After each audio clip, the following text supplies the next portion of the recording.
अस्सलाम वालेकुम, आप देख रहे हैं पीए न्यूज एचडी और मैं हूं आपके होस्ट सादिया बतूल।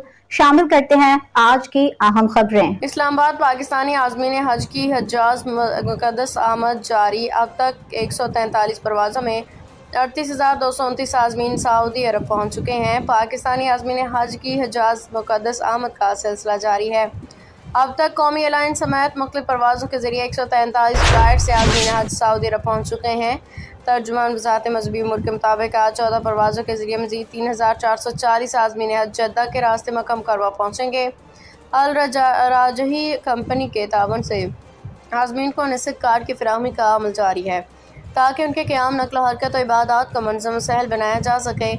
पाक भारत जंग बंदी के बाद हज परवाज़ों के हवाले से अहम पेशरफ्त। दूसरी जानिब आज़मीन हज ने हुकूमती इंतज़ामात पे इत्मीनान का इज़हार करते हुए सहूलतों को काबिल तहसीन करार दिया है। तर्जुमान मज़हबी उमूर का कहना है कि पाकिस्तान हज मिशन के तहत मरकज़ी कंट्रोल ऑफिस मक्का और मदीना में 24 घंटे फ़ाल है। तर्जुमान का मज़ीद कहना है कि रिहाइश, खुराक, ट्रांसपोर्ट, गुमशुदगी, बाज़ियाबी, शिकायत के इंदराज और हेल्पलाइन जैसे तमाम शोबों में आज़मीन को मुसलसल मुआवनत फराहम कर रहा है। न्यूज स्टूडियो से अब तक के लिए इतना ही। मज़ीद खबरों और अपडेट्स के लिए देखते रहिए पीए न्यूज एचडी।